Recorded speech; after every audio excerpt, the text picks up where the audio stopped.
여호수아가 일어나서 군사와 함께 아이로 올라가려 하여 용사 3만 명을 뽑아 밤에 보내며 그들에게 명령하여 이르되 너희는 성읍 뒤로 가서 성읍을 향하여 매복하되 그 성읍에서 너무 멀리 하지 말고 다 스스로 준비하라. 나와 나를 따르는 모든 백성은 다 성읍으로 가까이 가리니 그들이 처음과 같이 우리에게로 쳐 올라올 것이라. 그리할 때 우리가 그들 앞에서 도망하면 그들이 나와서 우리를 추격하며 이르기를 그들이 처음과 같이 우리 앞에서 도망한다 하고 우리의 유인을 받아 그 성읍에서 멀리 떠날 것이라. 우리가 그들 앞에서 도망하거든 너희는 매복한 곳에서 일어나 그 성읍을 점령하라. 너희 하나님 여호와께서 그 성읍을 너희 손에 주시리라. 너희가 그 성읍을 취하거든 그것을 불살라 여호와의 말씀대로 행하라. 보라, 내가 너희에게 명령하였느니라 하고 그들을 보내매 그들이 매복할 곳으로 가서 아이 서쪽 베델과 아이 사이에 매복하였고 여호수아는 그 밤에 백성 가운데에서 잤더라.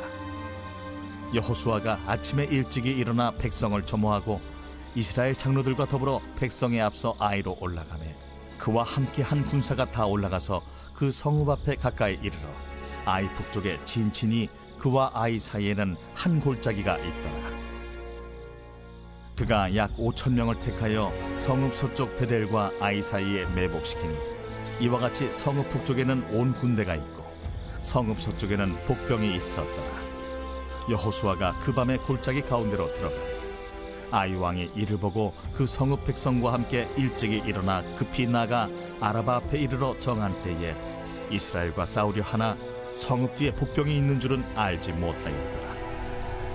여호수아와 오늘은 3월 23일 화요일입니다. 하나님께서 오늘 하루도 하나님의 긍휼과 은혜로 여러분의 가정을 복 주시고 은혜 주시기를 간절히 바랍니다. 오늘은 여호수아 8장 3절에서 14절까지 말씀을 같이 묵상하고자 합니다. 오늘 이스라엘 백성들과 싸웠던 아이 성과의 전쟁은 여리고 성과의 전쟁과는 완전히 다른 전쟁입니다.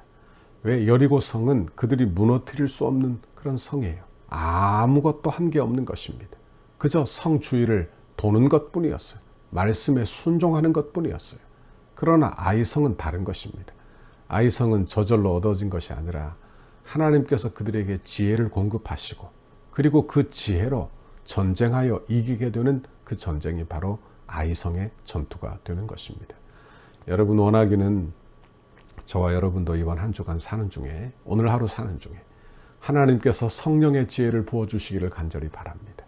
그래서 그 지혜로 하나님께서 이 일반적인 은총 가운데 사는 우리에게 하나님의 지혜를 주어 이기게 되는 그런 은혜를 저와 여러분에게 주시기를 바랍니다. 그러면 우리가 지혜를 가지고 싸우기 위해서 몇 가지 중요한 사항들을 점검해 보아야 합니다. 첫 번째로 우리가 하나님의 작전 지시를 잘 들을 수 있어야 한다는 거예요. 다시 말하면 하나님의 지혜에 의존해야 된다. 내 지혜를 의존하고 내 고집을 따라가는 것이 아니라 하나님의 지혜를 따라가는 것입니다. 아무리 뛰어난 지혜를 가졌다 하더라도 모든 상황을 다 아시는 하나님의 지혜에는 미치지 못하는 거예요. 하나님의 어리석음이 우리의 지혜보다 낫다 했습니다. 그렇죠. 여러분, 우리 하나님은 생사와 복을 주관하실 뿐만이 아니라 모든 상황과 모든 것을 아시는 하나님이에요. 그러므로 하나님께 지혜를 구하여 사는 저와 여러분의 이번 한 주간이 오늘 하루가 되시기를 바랍니다. 교만한 사람은 자기만 옳다 하죠. 자기 말만 합니다. 그러니까 스스로 어리석어지는 것입니다. 그러나 겸손한 사람, 내 부족함을 아는 사람은 하나님 앞에 기도하죠. 그리고 하나님의 지혜를 의지하니까 하나님께서 우리의 인생을 붙들어 세워주신다. 그런 말씀입니다. 여러분, 우리에게 어떤 문제가 있든지 어떤 사소한 문제든지 하나님 앞에 부르짖어 기도하여 응답받아 오늘 하루도 진행하는 여러분의 신앙생활이 되기를 바랍니다. 두 번째는 최선을 다한다는 것입니다. 아이성은 그들이 적다고 생각했어요. 얕잡아 본 것입니다. 그리고 3,000명만 보내어 전쟁하여 대패를 했어요. 그래서 그들의 마음이 물같이 녹았던 경험이 있는 것입니다. 그러니 이번에는 뭘 어떻게 해야 되느냐? 아주 작은 일이지만 최선을 다하는 거예요.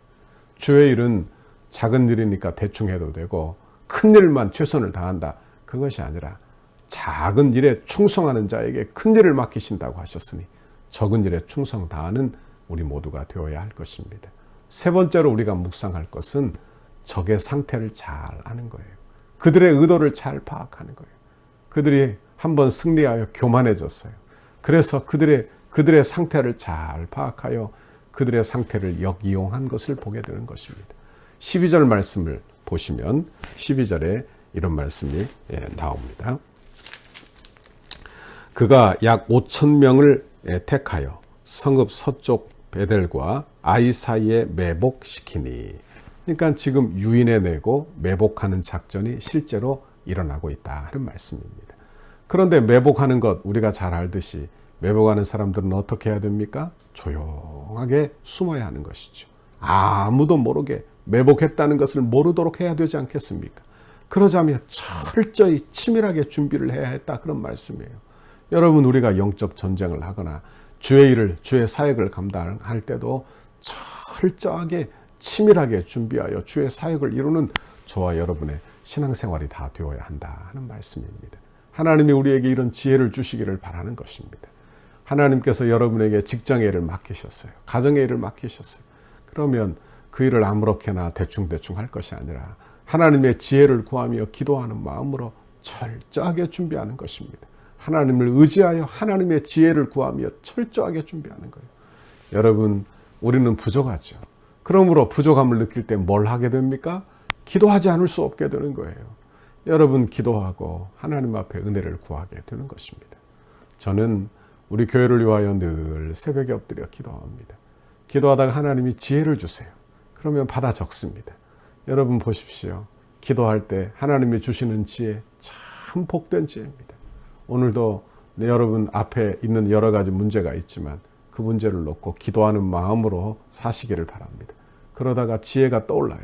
그러면 그 지혜를 잘 활용하세요. 그러면 하나님께서 반드시 승리하도록 하나님의 지혜로 활용되도록 은혜를 주실 것입니다. 영국의 청교도 혁명의 지도자였던 크롬웰은 부하에게 이런 말을 했다고 하는 거예요. 철저히 준비하십시오. 그러나 기도하십시오. 맞습니다. 우리는 철저하게 준비하는 사람이 되어야 돼요. 그러나 기도보다 앞서가서는 안 되는 것입니다. 이제 14절 말씀을 봅시다. 14절. 아이 왕이 이를 보고 그 성읍 백성과 함께 일찍이 일어나 급히 나가 아라바 앞에 이르러 정한 때에 이스라엘과 싸우려 하나 성읍 뒤에 복병이 있는 줄은 알지 못하였더라 그랬습니다. 그러니까 알지 못한 것이죠. 적의 동태를 살피지 못한 거예요. 그래서 그들이 실패하게 되는 것입니다. 우리 하나님의 계획은 결코 실패하지 않는 줄 믿습니다. 하나님께서 전쟁을 어떻게 이끌어 가시는지, 하나님의 전쟁을 어떻게 끌고 가시는지를 잘 보아야 하는 거예요. 여러분, 그러므로 우리가 때로 실패할 때가 있을 수 있지만 그때라도 회개하고 돌이키고, 여러분 우리의 죄를 회개하고 돌이키고, 우리의 교만함을 자백하고 겸손하고, 그래서 하나님의 은혜를 의지한다면 전화위복을 경험하게 되는 것입니다. 실패가 우리에게 도리어 유익이 되는 거예요. 여러분, 이런 은혜를 우리 모두에게 주시기를 바랍니다. 제가 그런 말씀 한 번씩 드리는데요. 물에 빠져요, 사람이. 그럼 어떤 사람은 물에 빠져 그저 죽을 고생만 하고 나오는 사람이 있고, 어떤 사람은 물에 빠져 허우적대면서 내가 수영을 배워야 되겠구나 이런 마음을 갖는 사람이 있고, 또는 그 자리에서 수영을 배우는 사람도 있겠죠. 어떤 사람이 현명한 사람이 되겠습니까? 고난을 겪고 고생만 하고 끝나는 것이 아니라 그 고난을 통하여 배우는 바가 있다면 그 사람은 더 복된 사람이 되는 것입니다. 아이성은 적은 거예요. 그렇죠? 하찮은 것이라고 여길 수 있는 것입니다. 이것쯤이야 뭐 기도하지 않고 해도 되지 않겠느냐. 그런 아이성들이 우리에게 존재하고 있는 것입니다. 그렇죠. 내 지혜로도 가능한 거, 내가 이 땅에 살면서 내 마음대로 해볼 수 있는 거, 기도하지 않고 하나님의 특별한 은총이 아니어도 내 뜻으로 할 수 있는 여러 가지 일들이 있지 않습니까? 그런데 가만히 살펴보면 이런 일들에서 종종, 아니 자주 넘어진다는 것을 우리가 알게 되는 거예요. 그러니 여기에서 배우는 것은 뭐냐? 여러분, 이 일 앞에서도 하나님 앞에 겸손히 엎드리고 순종하고 겸손할 필요가 있다는 것을 알게 된다 하는 말씀입니다. 여러분, 오늘 하루도 작은 일이지만 하나님 앞에 구해 보시기를 바랍니다. 작은 일이지만 겸손한 마음으로 감당하시기를 바랍니다. 작은 일이지만 최선을 다하여 감당하시기를 바랍니다. 작은 일이지만 여러분 치밀하게 구체적으로 준비하여 감당하는 저와 여러분의 오늘 하루가 되기를 간절히 바랍니다. 이런 은혜를 오늘 하루도 달라고 간구하고 기도하고 오늘도 실패하지 않고 승리하고 실패했더라도 그 실패를 딛고 일어나 승리하는 여러분의 신앙생활이 다 되기를 간절히 바랍니다. 오늘 하루도 용기를 내십시오. 기도하겠습니다. 하나님 아버지 고맙고 감사합니다. 오늘도 하나님의 귀한 말씀 들려주시며 아이성과 같이 작고 보잘것없는 일이지만 이 일을 실패하고 그들이 마음이 물같이 녹았습니다. 그러나 하나님의 뜻을 분별하여 회개하고 겸손을 배워 그들이 그 성을 점령한 것을 보았습니다. 하나님 우리의 안에도 여리고 아이성과 같은 문제가 있습니다. 작은 일이지만 자주자주 실패하고 넘어지는 일들이 있습니다. 하나님이 이 문제 앞에서도 최선을 다하고 이 문제 앞에서도 겸손하고 이 문제 앞에서도 하나님을 하나님으로 인정하여 주의 뜻대로 승리를 경험하며 사는 우리의 신앙생활 되게 하옵소서. 감사합니다. 오늘도 지혜 주어 감당하게 해주세요. 예수님 이름으로 기도하옵나이다. 아멘. 우리 교회를 향한 주님의 뜻을 이루소서. 백대기도문 11페이지 화요일입니다. 거룩한 헌신을 위하여 함께 기도하도록 하겠습니다. 성령의 하나 되게 하신 것을 힘써 지켜 더욱 견고한 공동체로 결속되게 하옵소서. 모든 성도가 세상 욕심을 내려놓고 천국을 소망하는 한 단계 더 높은 경지의 믿음을 갖게 하옵소서. 주의 거룩한 비전과 소명을 위해 한 번뿐인 인생을 사용하게 하시고 건축이 부담이 아닌 축복임을 깨달아 기대하는 마음으로 새로운 은혜의 땅에서 누리게 될 영광을 소망하게 하옵소서. 모든 성도가 기도의 용사로 강력한 영적 군사로 무장되게 하옵소서. 성도들의 헌신이 다음 세대를 위한 위대한 씨앗과 영적 자양분이 되게 하시고 기쁨으로 헌신하는 성도들의 삶에 하늘의 신령한 복과 땅의 기름진 복을 주옵소서. 건축 과정을 통해 영적 대부흥을 경험하게 하시고 성전 건축에 참여하는 성도들의 개인과 자녀와 가정, 사업장에 물질과 지혜를 한없이 부으시고 기도로 성전을 짓게 하옵소서. 성전 건축의 모든 과정을 통해 온 성도들이 가슴 깊이 교회를 사랑하고 간절한 마음으로 새 일을 기대하며 꿈꾸게 하시고 시대와 민족과 교회 앞에서 하나님이 주신 사명임을 깨달아 영아부터 장년부까지 온 교회가 한 마음으로 달려가게 하옵소서.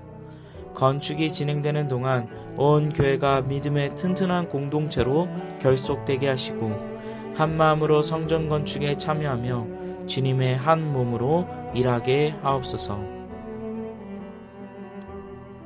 성도들이 건축을 통하여 믿음의 그릇이 더욱 커지게 하시고 새로운 공간에서 펼쳐질 주님의 비전을 넉넉히 감당하게 하옵소서.